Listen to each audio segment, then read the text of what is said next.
ఇక్కడ సమూయేలు ఒక గొప్ప నాయకుడు, గొప్ప సేవకుడు. ఎక్కడ గొప్ప సేవకుడు ఉంటాడో అక్కడ గొప్ప విజయాలే ఉంటాయి. ఎక్కడ సేవకుడికి లోబడే విశ్వాసం ఉంటుందో ఆ కుటుంబం ఖచ్చితంగా విజయం పొందుతుంది. సేవకుడు మల్లుకోండి అంటే విశ్వాసి మల్లుకోవాలి. సేవకుడు ఉపవాసం ఉండండి అంటే విశ్వాసి ఉండాలి. నువ్వు విశ్వాసం అయితే, నేను ఒక దారి నువ్వు ఒక దారి అయితే విశ్వాసం ఎట్లా అవుతావు? గొర్రె ఎట్లా అవుతావు? సేవకుడు ఉపవాసం అని ప్రకటన చేస్తుండగా నువ్వు విశ్వాసం అయితే నువ్వు ఖచ్చితంగా సేవకుడికి లోబడతావు.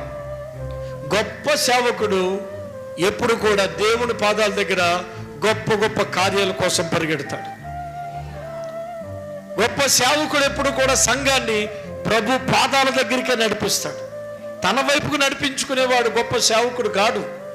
తన ముఖం వైపుకి, తన పబ్లిసిటీ వైపుకి